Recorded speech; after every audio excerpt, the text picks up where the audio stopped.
Assalamualaikum warahmatullahi wabarakatuh. Let me introduce myself. My name is Lisa Tanasana and my student number is 83202000146. And on this video, I would like to continue the presentation for my friends.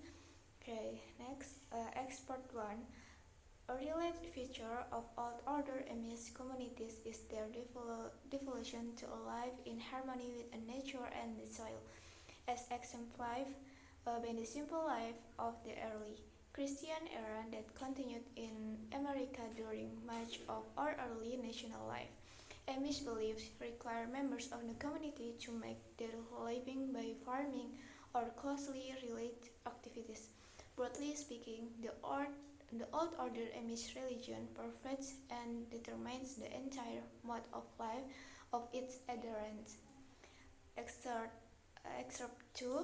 Formal high school education beyond the 80th grade is contrary to Amish beliefs, not only because it places Amish children in an environment hostile to Amish belief, with increasing emphasis on competition in classwork and sport and with pressure to conform to the style, manners and ways, competition in classwork and sport and with pressure to conform to styles, manners and ways of the peer groups, but also because it takes them away from their community physically and emotionally during the crucial and formative adolescent period of life.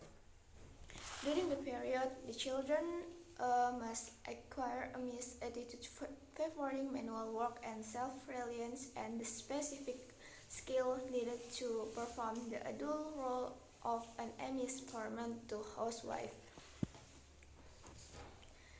Excerpt 3. There is no doubt as to the power of a state having a high responsibility for education of its citizens to impose reasonable regulation for the control and duration of basic education. Providing public schools rank at the very apex of the function of a state.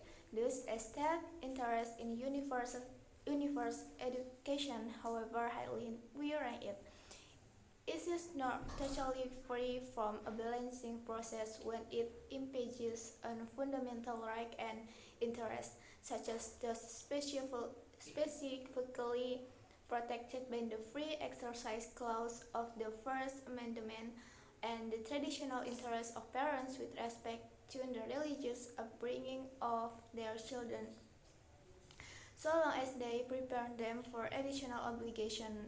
It follows that in order for Wincois to compel school attendance beyond the 8th grade against a claim that such attendance interferes with the practice a legitimate religious belief, it must appear either that the state does not deny the free exercise of religious belief by its requirement, or that there is a state interest of sufficient magnitude to override the interest claiming protection under the Free Exercise Clause. The essence of all that has been said, the written of the subject, is that only those interests of the highly orders and those not otherwise served can overbalance legitimate claim to the free exercise of religion.